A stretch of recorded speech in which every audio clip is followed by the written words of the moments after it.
Hello मेरे प्यारे बच्चों, कैसे हैं आप सभी। आशा करता हूँ सभी फिट होंगे। प्यारे बच्चों, लास्ट वाले वीडियो में हमने एक्सरसाइज 13.4 का क्वेश्चन नंबर 4 तक आपको सॉल्व करना सिखाया था।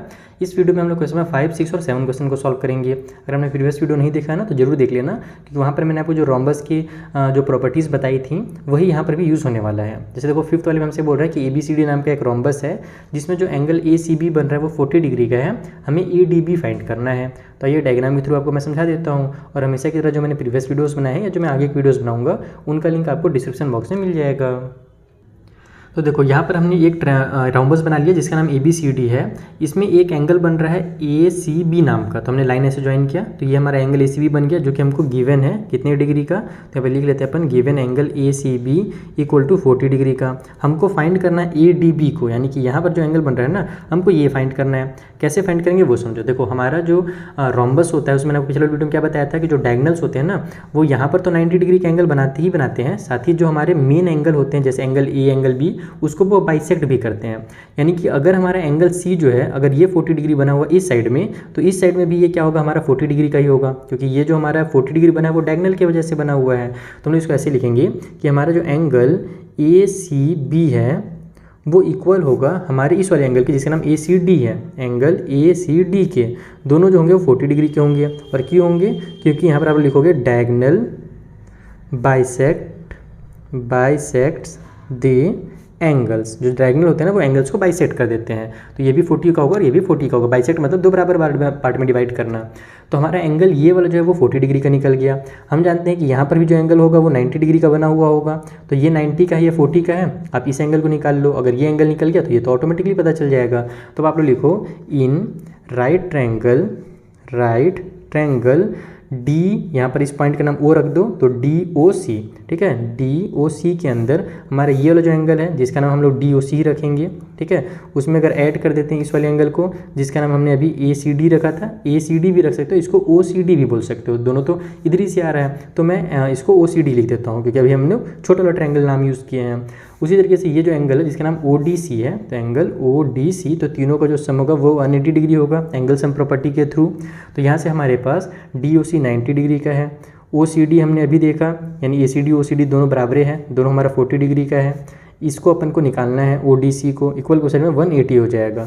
इन दोनों को ऐड करोगे तो 130 आएगा। 130 को इधर ट्रांसफर कर दो तो OCD इक्वल टू हो जाएगा 180 माइनस में 130। It means angle OCD equal to हमारे पास 50 डिग्री आ गया, ठीक है। एंगल OCD समझ में आ गया। एंगल OCD कौन सा भैया? ये वाला।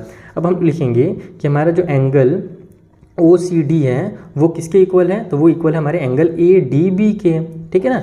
सॉरी OCD कहाँ से आ गया? OCD मैंने गलत लिख दिया। यहाँ पर OCD तो वैल्यू लिखी दी थी ना, ये ODC था, यही होता है। DC CD में ही कन्फ्यूजन हो जाता है थोड़ा सा, कोई बात नहीं। तो ये हमारा ODC था एक्चुअल में, हमने ODC निकाला हुआ है, ये वाला एंगल निकाला हुआ है।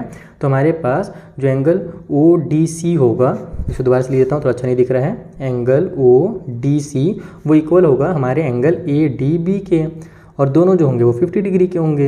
यानी कि अगर ये 50 डिग्री का है तो ये भी हमारा 50 डिग्री का है। और इसका भी रीज़न में आप लोग क्या लिखोगे, यही वाला रीज़न को उतारते हुए जो हमने पहले ऊपर में आपको लिख के दिखाया है। तो बस इसका आंसर जो फट से निकल करके आ जाएगा। तो बहुत ही सिंपल सा क्वेश्चन था, बस आपको बेसिक जो प्रॉपर्टीज़ होती हैं रोम्बस की वो पता होनी चाहिए। चलिए अगला क्वेश्चन बनाते हैं। So the sixth question is, in a rhombus the altitude from D to the side AB bisect AB, find the angles of the rhombus। यानी कि हमसे क्या बोल रहा है, ये मैं आपको डायग्राम के थ्रू समझाता हूँ। एक रोम्बस है हमारा जिसका नाम हम लोग ABCD रख देते हैं, ठीक है, ABCD। इसमें जो हमारा पॉइंट D है, ये वाला पॉइंट, इसे एक एल्टीट्यूड निकल रहा है। एल्टीट्यूड मतलब एकदम सीधा 90 डिग्री का एंगल बनाते हुए निकलता है। तो मैं ऐसे सीधा एक लाइन बनाने की कोशिश करता हूँ, ठीक है। ये हमारा 90 डिग्री का एंगल बना रहा है। साथ ही साथ ये जो लाइन है ना, एल्टीट्यूड जो है D से जो AB के ऊपर आया है, ये क्या कर रहा है, AB को बाइसेक्ट कर दे रहा है। यानी कि अगर यहाँ पर मैं कोई पॉइंट E ले लेता हूँ, या फिर कुछ भी पॉइंट ले सकते हो आप लोग, मैं E पॉइंट ले लिया, तो इसका मतलब ये हुआ कि A से लेकर के E तक और B से लेकर के E तक की जो दूरी है ना, वो आपस में इक्वल है। बस इतना ही हमको दिया हुआ है, और हमसे बोल रहा है कि जितने भी चारों एंगल वो पता कीजिए। कैसे पता करेंगे, थोड़ा सा एक्स्ट्रा दिमाग लगाना पड़ेगा, लेकिन फटाफट सॉल्व होगा। सबसे पहले तो आप लोग ये जो डायगोनल DB बन सकता है, इसको आप लोग मिला दो, यहाँ पर डायगोनल बना दो। एक डायगोनल बनाने से क्या फ़ायदा है मैं भी आपको समझा दूंगा। पहले अपन डायगोनल बना लेते हैं। ये हमने बना लिया। अब आप लोग ये दोनों ट्रायंगल को पकड़ो। एक हमारा ट्रायंगल जो AED है और एक हमारा जो ट्रायंगल BED है। आप लोग इसको ऐसे लिखो, in triangle AED and triangle BED। इन दोनों ट्रायंगल्स में देखना बहुत सारी चीज़ें इक्वल आपको मिलेंगी। कैसे इक्वल मिलेंगी वो समझना। सबसे पहले तो हमारा जो DE साइड है ये इस वाले के लिए भी और इस वाले के लिए भी है, तो यहाँ पर आप लोग लिखो जो DE है वो दोनों में इक्वल है। क्यों इक्वल है भैया? क्योंकि ये हमारा कॉमन साइड है दोनों में, ठीक है। उसके बाद हमारे पास जो यहाँ पर एंगल बन रहा है वो भी 90 डिग्री का बनेगा और इधर भी 90 डिग्री का बनेगा, क्योंकि जब सीधा कोई एंगल लाइन बनता है एक तरफ 90 डिग्री बनाता है तो दूसरी तरफ भी बनाता है। तो इसका जो हमारा एंगल AED होगा ये इधर वाले के एंगल BED के बराबर होगा, क्योंकि दोनों जो है हमारे 90 डिग्री के हैं, तो ईच 90 डिग्री लिख लो। उसके अलावा यहाँ से यहाँ तक AE जो साइड है और यहाँ से यहाँ तक BE जो साइड है ये दोनों भी आपस में इक्वल हैं, क्योंकि क्वेश्चन में ही गिवन था वो चीज़। तो यहाँ पर आप लिखो जो AE है वो इक्वल है हमारे BE के, और ये हमको कैसे पता चला? तो क्वेश्चन में ही गिवन था भैया कि हमारा जो AE है ना, ये जो DE जो लाइन है वो AB को बाइसेक्ट कर रहा है। तो अब इससे हमको क्या पता चला कि ये दोनों जो ट्रायंगल हम आपस में कॉन्ग्रुएंट हो गए, तो इसलिए जो हमारा ट्रायंगल AED होगा वो यहाँ पर कॉन्ग्रुएंट हो जाएगा हमारे ट्रायंगल BED के। अब अगर ये दोनों ट्रायंगल कॉन्ग्रुएंट हो जा रहे हैं तो इसके जो करस्पॉन्डिंग पार्ट्स होंगे वो भी आपस में इक्वल होंगे। इसका मतलब कि इसका जो AD साइड है और इसका जो ये वाला साइड BD है ये दोनों आपस में इक्वल होगा। तो यहाँ पर हम लिखेंगे जो AD है वो इक्वल हो जाएगा हमारे BD के। इसको अपन CPCT बोलते हैं ना, corresponding part of congruent triangle. और दोनों कॉन्ग्रुएंट किस रूल से हुए हैं वो भी आप लोग बता देना। तो हमारा साइड एंगल और साइड वाले रूल से हुए हैं ना, एक साइड दो साइड हमारे पास था और बीच वाला एंगल आ रहा था, तो इसको अपन साइड एंगल साइड रूल कहते हैं। अब आप बोलोगे सर ये सब कॉन्ग्रुएंट वगैरह आप क्यों प्रूव कर रहे हो? तो देखो हमने क्या प्रूव किया यहाँ पर कि AD और BD आपस में इक्वल है। साथ ही साथ हम क्या जानते हैं कि ये जो AD होगा और ये जो हमारा AB होगा ये भी तो आपस में इक्वल होगा ना। क्यों इक्वल होगा? क्योंकि हमारा ये पूरा रोम्बस है, रोम्बस का ये एक साइड है और ये भी एक साइड है, तो दो साइड्स तो आपस में इक्वल होते ही हैं। तो ऑल्सो यहाँ पर आप लोग लिखो ऑल्सो जो हमारा AD है वो इक्वल है AB के भी। और क्यों इक्वल है? क्योंकि ये साइड्स हैं हमारे रोम्बस के, तो साइड्स ऑफ रोम्बस, रोम्बस के साइड होने की वजह से ये हमारे आपस में इक्वल है। तो देखो AD और BD इक्वल है, AD और AB भी इक्वल है, इसका मतलब कि तीनों आपस में इक्वल हैं, यानी कि AB जो होगा वो इक्वल होगा हमारे AD का और वो इक्वल होगा हमारे BD का, तीनों आपस में इक्वल हो गए। और ये तीनों क्या हैं? अगर ध्यान से देखा जाए ये साइड और ये साइड तीनों मिलाकर के एक ट्रायंगल बना रहे हैं। कौन सा ट्रायंगल? तो ABD बना रहे हैं। तो यहाँ पर देखो इन ट्रायंगल ABD में हमारे तीनों साइड्स इक्वल हैं, यानी AB इक्वल है, AD इक्वल है और BD भी आपस में इक्वल है। तो जब तीनों साइड्स इक्वल हैं इसका मतलब क्या हुआ कि इसलिए हमारा जो ट्रायंगल ABD है ना वो क्या है? वो एक इक्विलेटरल ट्रायंगल है। तो is an equilateral triangle, lateral triangle, ठीक है। तो अगर ये हमारा इक्विलेटरल ट्रायंगल है तो हम क्या जानते हैं किसी भी इक्विलेटरल ट्रायंगल के जो एंगल्स होते हैं वो कितने डिग्री के होते हैं? सभी 60 डिग्री के होते हैं। यानी यहाँ भी 60 डिग्री का बनेगा, यहाँ भी 60 डिग्री का बनेगा और यहाँ पर भी जो हमारा एंगल है यहाँ से यहाँ तक वो 60 डिग्री का बनेगा। तो इसलिए हमारा जो एंगल A है वो इक्वल टू 60 डिग्री हो गया, ठीक है। तो एंगल A अगर 60 डिग्री है तो उसका जो हमारा अपोजिट वाला एंगल होगा वो भी 60 का होगा। तो अगर A का हमारा 60 निकल गया तो C भी 60 निकल गया। तो यहाँ पर आप लिख दो एंगल A जो है वो इक्वल है एंगल नंबर C के और दोनों जो होंगे वो 60 डिग्री के होंगे। और क्यों इक्वल है? क्योंकि ये अपोजिट एंगल्स हैं, तो opposite angles of rhombus are equal, ठीक है। तो यहाँ पर हमारे अपोजिट एंगल्स इक्वल हो गए। अब अपने को B और D वाला एंगल निकालना है, यानी कंप्लीट यहाँ से यहाँ तक और कंप्लीट यहाँ से यहाँ तक। तो हमको पता है कि अगर ये 60 डिग्री का है तो ये भी हमारा 60 का ही होगा, क्योंकि हमारा जो डायगोनल होता है ये BD क्या है? ये डायगोनल है और डायगोनल जो होता है एंगल को बाइसेक्ट कर देता है। तो इसको आप डायरेक्ट लिखोगे कि जो हमारा एंगल यहाँ पर कंप्लीट ABC जो बना हुआ है, एंगल ABC जो कंप्लीट एंगल है वो इन दोनों के बराबर है, यानी कि हमारा ABD और इधर से CBD के बराबर है। यहाँ पे लिखो आप लोग ABD इक्वल प्लस में एंगल CBD, ठीक है। और हम लोग क्या जानते हैं कि ABD और CBD तो आपस में बराबर होता ही है। तो इसको आप लोग पहले लिख लो एक बार कि ABC जो होगा वो इक्वल होगा हमारे ABD के, और इधर भी हमारा इसके बदले में भी आप लोग ABD लिख दोगे, क्योंकि दोनों आपस में इक्वल होते हैं। आप यहाँ पे लिख भी दोगे कि जो डायगोनल होता है ना, डायगोनल बाइसेक्ट द एंगल को वो बाइसेक्ट करता है, और बाइसेक्ट कर रहा है इसलिए हमारे पास जो एंगल ABD हमने लिखा था वो इक्वल हो जाएगा हमारे एंगल CBD के, और दोनों इक्वल इसलिए हमने CBD बदले में ABD लिख दिया। ABD का वैल्यू तो 60 डिग्री हमने पहले निकाल लिया यहाँ पर, जैसे हमको पता था कि ये वाला 60 डिग्री का होगा।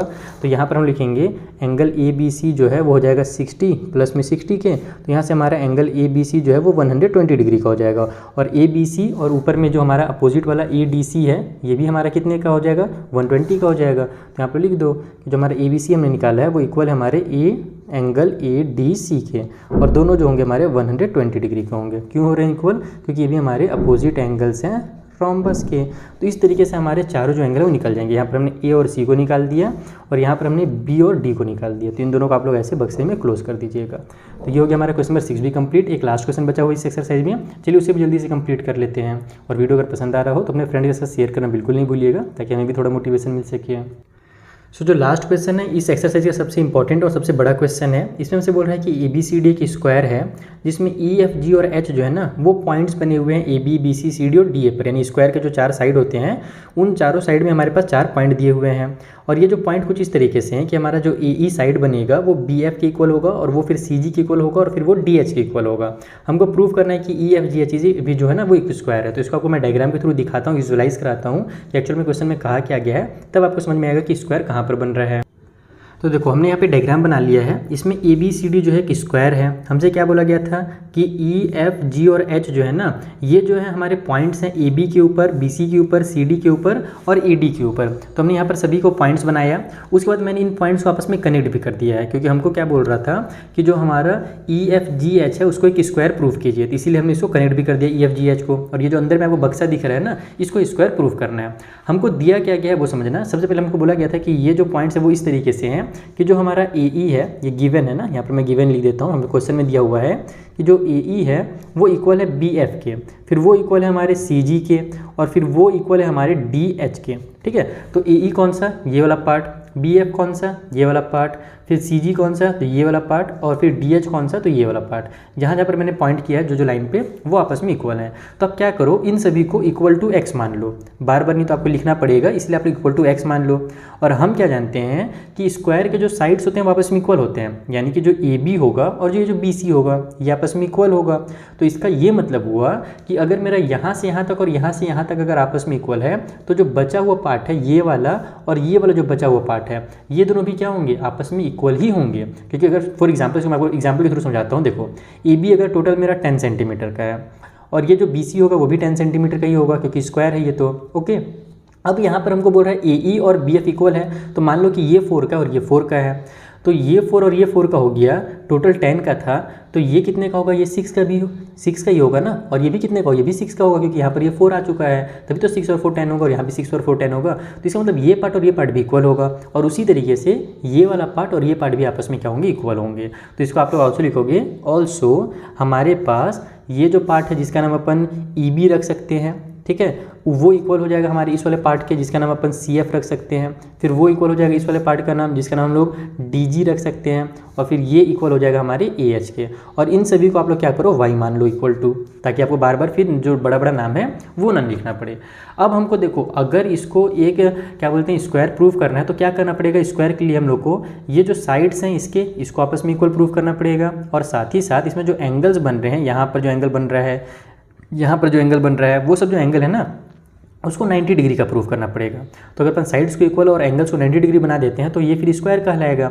अब हम लोग साइड को इक्वल कैसे प्रूफ करेंगे, हम लोग पकड़ेंगे ट्रायंगल को। जैसे हमारे पास ये वाला जो ट्रायंगल दिख रहा है आपको, ये वाला ट्रायंगल और इधर से ये वाला ट्रायंगल, इन दोनों का अपन यूज़ करेंगे। तो हम लोग लिखेंगे in triangle A E H, ठीक है, हमारा ए ई एच ये ट्रायंगल, एंड दूसरा वाला जो हमारा ट्रायंगल है बी एफ और ई, ठीक है, ये बी एफ और ई ट्रायंगल। अब हम लोग इस टाइप से नाम क्यों लिख रहे हैं, ध्यान रखना कि नाम आपको उसी तरीके से लिखना है जो आपस में कॉन्ग्रुएंट इक्वल हो। जैसे कि देखो ए ई एच हमने क्यों लिखा, मतलब जैसे मान लो ए हमने लिख दिया, पहला वाला तो नाम आप कुछ भी लिख सकते हो, तो हमने ए ई एच जो लिखा तो इधर से अपने को बी एफ ई ही क्यों लिखना है, क्योंकि देखो हमने ए ई लिखा, यहाँ पर ये वाला साइड इक्वल था इस वाले साइड के, इसीलिए अपने को पहले बी एफ ही लिखना पड़ेगा। ये सब आपको थोड़ा सा ध्यान देना पड़ेगा एग्जाम में नाम लिखने में, तो उसमें भी टीचर लोग नंबर कट कर देते हैं। ओके, अब हम लोग को क्या क्या चीज़ें पता है वो देख लो आप लोग जल्दी से। तो सबसे पहले तो हमारा ये जो साइड है ए ई और इसका जो साइड हमारे पास बी ई है ये आपस में इक्वल है, ठीक है। सिर्फ बी ई बोल रहा हूँ, जो बी एफ है ये वाला साइड और ये साइड हमको क्वेश्चन में दिया हुआ था। यहाँ पर आप लोग लिखो जो ए ई है वो इक्वल है हमारे बी एफ के, क्योंकि दोनों जो है हमारे पास, ये क्वेश्चन में आप लोग को गिवन है, आप लोग डायरेक्ट इसको कुछ भी मत लिखो, शॉर्टकट में यहाँ पर आप लोग गिवन लिख दो, ये क्वेश्चन में हमको दिया हुआ था भैया, इसलिए ये इक्वल होगा। साथ ही साथ जो हमारा यहाँ पर एंगल ए बन रहा है और यहाँ पर जो एंगल बी बन रहा है दोनों 90 डिग्री के होंगे, क्योंकि हमारा जो स्क्वायर होता है उसमें चारों साइड के जो एंगल होते हैं 90 डिग्री के होते हैं। तो एंगल ए जो होगा वो इक्वल होगा एंगल बी के, क्यों इक्वल होंगे, क्योंकि दोनों हमारे 90 डिग्री के हैं। उसके अलावा हमारा ये वाला साइड और ये साइड हमने अभी इक्वल प्रूफ किया यहाँ पर, तो यहाँ पर हम लिखेंगे कि हमारे पास जो ए एच है, ठीक है, इधर का जो हम लोग ए एच लिख सकते हैं वो इक्वल है हमारे बी ई के। और ये हमको कैसे पता चला, तो हमने अभी यहाँ पे इसको प्रूव किया हुआ था, या फिर प्रूव्ड लिख सकते हो, या फिर आप इसको लिख सकते हो कि ईच इक्वल टू है ना वाई, या ऐसे भी लिख सकते हो कि ईच इक्वल टू, इसलिए मैंने वहाँ पर वाई लिखा हुआ था, इक्वल टू वाई। तो ये दोनों आपस में वाई के बराबर हैं, जो हमने यहाँ पे लिखा हुआ था, इसलिए भी आपस में इक्वल होंगे। फिर प्रूव्ड भी लिखो तो भी चल जाएगा, कोई दिक्कत नहीं है। तो अब ये तीन चीज़ें हमारी इक्वल हो गई, साइड एंगल और साइड। इसका मतलब कि हमारा जो ट्रायंगल AEH है वो क्या हो जाएगा, आपस में कॉन्ग्रुएंट हो जाएगा हमारे ट्रायंगल BFE के। और अगर ये दोनों ट्रायंगल कॉन्ग्रुएंट है तो इसके जो करस्पॉन्डिंग पार्ट्स होंगे वो भी आपस में इक्वल हो जाएंगे। यानी ये वाला जो हमारा साइड EH है और इधर से जो हमारे साइड FE बन रहा है, ये दोनों साइड क्या हो जाएंगे, आपस में इक्वल हो जाएंगे। क्योंकि जो करस्पॉन्डिंग, पहले तो इसको आप ऐसे लिख लेना कि हमारा जो कॉन्ग्रुएंट हुआ है ये किस रूल से हुआ है, तो हमारे साइड एंगल और साइड वाले रूल से हुआ है। और जब कभी भी कॉन्ग्रुएंट होता है तो उसके करस्पॉन्डिंग पार्ट्स आपस में इक्वल हो जाते हैं। यहाँ पे लिख दो आप लोग, जो EH है वो इक्वल हो जाएगा हमारे EF के, ये वाला EF और EH आपस में इक्वल हो गए, जिसको अपन करस्पॉन्डिंग पार्ट यानी CPCT कहते हैं शॉर्टकट में। तो CPCT ही लिखेंगे, लंबा चौड़ा उतना नहीं लिखना है। तो अगर ये दोनों आपस में इक्वल हो गए ना, ये वाला और ये वाला अगर इक्वल हो गए, तो अब आप लोग को पूरा इधर दोनों ट्रायंगल अब यूज़ करना नहीं है, आपने इतना मेहनत कर लिया ना, अब आप डायरेक्ट यहाँ पे लिखोगे सिमिलरली, एकदम शॉर्टकट में। सिमिलरली हमारा जो ये वाला साइड होगा और ये साइड होगा ये भी आपस में इक्वल होगा हमारे पास जो, या फिर आप लोग इसको ऐसे लिख सकते हो कि ये पार्ट और ये पार्ट इक्वल होंगे और ये इक्वल होगा। इस तरीके से हमारा जो चारों साइड्स होगा वो आपस में इक्वल हो जाएगा। तो इसको आप ऐसे सिमिलरली करके लिखोगे कि हमारा जो EF होगा वो इक्वल हो जाएगा हमारे GF के, ठीक है, ये वाले साइड के इक्वल हो जाएगा। लेकिन यार GF यहाँ पे फिर से कहाँ गया, एक बार पहले भी था, अच्छा पहले BF था, बॉयफ्रेंड था, यहाँ पे गर्लफ्रेंड दोबारा आ रही है, ठीक है चलो। तो ये कंफ्यूज हो गया कि एक तो फालतू वाला वर्ड पहले से था फिर से आ गया। तो यहाँ पर हमारे पास GF और EF इक्वल हो गया। उसके अलावा जो हमारे पास एंड, अब अगर अपन ये वाला ट्रायंगल और ये ट्रायंगल लेंगे तो हमारे से ये जो GF है और ये जो हमारे पास GH है ये आपस में इक्वल हो जाएगा। यहाँ लिखो आप लोग GF इक्वल टू हमारा GH। तो अगर इस तरीके से ये इक्वल है तो इसका मतलब कि ये पार्ट और ये पार्ट इक्वल थे, ये और ये इक्वल है, और ये दोनों हमने पहले इक्वल प्रूव कर दिया, मतलब ये चारों आपस में इक्वल हो गए। तो यहाँ पर आप लिख दो चारों साइड्स का नाम कि जो EF है वो इक्वल है हमारे पास GF के, और फिर वो हमारा इक्वल हो जाएगा GH के, और फिर वो इक्वल हो जाएगा लास्ट में हमारे पास HE के, ठीक है, HE या फिर ES के। तो ये हमने इस वाले जो स्क्वायर हमको दिख रहा है इसके हमने चारों साइड्स तो इक्वल कर दिए। अब हम लोग को इसके 90 डिग्री भी इक्वल प्रूफ करना है, तो वो कैसे प्रूफ करेंगे वो समझना। अब यहाँ पर हमारे पास हमने जब इन दोनों ट्रायंगल को आपस में कॉन्ग्रुएंट प्रूफ किया था तो इसके जो करस्पॉन्डिंग पार्ट्स होंगे वो भी क्या होंगे, आपस में इक्वल हो जाएंगे। तो अब करस्पॉन्डिंग पार्ट कौन कौन से होंगे वो समझना। देखो इस वाले ट्रायंगल का ये वाला एंगल और इस वाले ट्रायंगल का ये वाला एंगल, देखो AE और इधर से हमारा BF जा रहा है ना, तो इसका मतलब ये एंगल और ये एंगल जो होंगे आपस में इक्वल होंगे। इसको एंगल नंबर 1 नाम दे दो, इसको एंगल नंबर 2 नाम दे दो। उसी तरीके से यहाँ पर जो एंगल बन रहा है और यहाँ पर जो एंगल बन रहा है ये आपस में इक्वल हो जाएगा। ये हमारा एंगल नंबर 3 नाम दे दो, इसका एंगल नंबर 4 नाम दे दो। तो आप लोग फिर लिखो ऑल्सो हमारा जो एंगल नंबर 1 है वो इक्वल है एंगल नंबर 2 के, एंड जो हमारा एंगल नंबर 3 है वो इक्वल है एंगल नंबर 4 के। और क्यों इक्वल है, तो ये भी हमारे CPCT से इक्वल हो जाएगा, क्योंकि हमने पहले उसको कॉन्ग्रुएंट प्रूफ कर चुका है, तो उसका एंगल और साइड जो होते हैं सब आपस में इक्वल हो जाते हैं, ठीक है। लेकिन हम लोग क्या जानते हैं कि अगर हमारे पास अगर इस वाले ट्रायंगल का अपन यूज़ करें, ये एंगल अगर 90 डिग्री का है तो बचे हुए दोनों एंगल का जो सम होगा वो भी 90 डिग्री ही होगा। क्यों होगा, क्योंकि तीनों एंगल का जो सम होता है 180 होता है ना।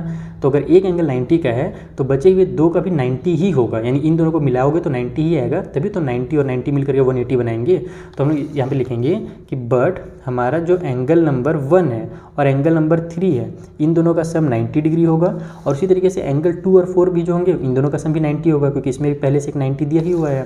यानी लिखो आप लोग angle 2 plus angle 4 equal to 90 degree.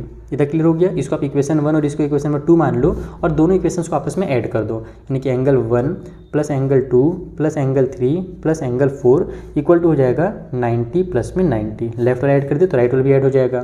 तो यहाँ से हमारे पास 1 2 3 4 का जो ऐड है सम है वो 180 डिग्री आ जाएगा। लेकिन हम लोग को क्या करना पता है, हम लोग इतना मेहनत क्यों कर रहे हैं, हमको इस वाले एंगल को 90 डिग्री लेकर के आना है। तो मैं क्या करूँगा कि हमारा जो यहाँ पर हमने लिखा था एंगल 1 और एंगल 2 आपस में इक्वल है, तो 2 के बदले में मैं 1 लिख सकता हूँ। तो यहाँ पर मैं लिखूँगा एंगल 1 प्लस में एंगल 1। 3 और 4 हमने इक्वल प्रूफ कर रखा है यहाँ पर, तो मैं क्या करूँगा इस 3 के बदले में भी मैं 4 लिख दूंगा। यहाँ पर हो जाएगा हमारा एंगल नंबर 4 और प्लस में एंगल नंबर 4 इक्वल को साइड में 180 हो गया। अब बोलोगे सर आपने 3 बदले में 4 क्यों लिखा, 4 के बदले में 3 क्यों नहीं लिखा, क्योंकि मुझे इन दोनों एंगल से मतलब है ये, क्योंकि हमारे 90 डिग्री से यहाँ पर सटे हुए हैं। तो अगर इन दोनों को मैं इक्वल टू 90 ले आता हूँ तो ये भी मेरा 90 डिग्री ही हो जाएगा। तो यहाँ से हमारा हो जाएगा ये 2 ब्रैकेट में एंगल 1 प्लस एंगल 4, ठीक है, क्योंकि यहाँ पर इन दोनों को ऐड करूँगा तो 2 एंगल 1 आएगा और ये 2 एंगल 4 बना लेगा। तो यहाँ पर से हमने दोनों में से 2 कॉमन ले लिया, इक्वल को साइड में 180 हो जाएगा। अब इस 2 को मैं अगर इधर ट्रांसफर करता हूँ तो 180 से डिवाइड हो जाएगा 2, तो हमारा एंगल 1 प्लस एंगल नंबर जो 4 है वो इक्वल हो जाएगा हमारा कितने का, तो ये हो जाएगा हमारे 90 डिग्री के इक्वल। 2 इधर जाकर के डिवाइड हो गया। तो अगर हमने एंगल 1 और एंगल 4 को 90 डिग्री बना दिया, तो अगर ये दोनों 90 डिग्री हैं तो ये वाला जो एंगल होगा ऑटोमेटिकली 90 हो जाएगा, क्योंकि एक सीधी लाइन पे जब 3 एंगल बनते हैं या 3 से ज़्यादा कितने एंगल बने, उन सभी का जो सम होता है ना वो 180 डिग्री होता है। तो इन तीनों को मिलाओगे तो 180 आएगा। तो दो ठो का वैल्यू हमको 90 दिया ही हुआ है, इसका मतलब ये भी जो होगा हमारा वो 90 डिग्री का ही होगा, तभी तो 99 और 90 ये दोनों मिला के हैं और इसको 90 मिला दोगे तो 180 आ जाएगा। तो हमारा जो HEF है, या फिर इसका नाम आप दे दो एंगल नंबर 5, इसका नाम दे दो एंगल नंबर 6, इसका नाम दे दो एंगल नंबर 7 और इसका नाम दे दो एंगल नंबर 8। तो ये हमारे पास 5 जो होगा वो 90 डिग्री का होगा, इसलिए आप लिखो, इसलिए एंगल नंबर जो 5 होगा वो भी 90 डिग्री का ही होगा, क्योंकि यहाँ पर आप लोग है ना angles in a straight line या फिर लीनियर पेयर शॉर्टकट में लिख सकते हो आप लोग कि हमने एंगल 5 को 90 डिग्री कहाँ से लेकर के आया है, तो लीनियर पेयर से लेकर के आया है। तो हमारा जो एंगल 5 है वो होगा एंगल नंबर 6 के सिमिलरली करके यहाँ पर भी आप लिख दो, सबको अब निकालने की जरूरत नहीं है, सबको निकालते जाओगे तो बहुत ज़्यादा टाइम लग जाएगा।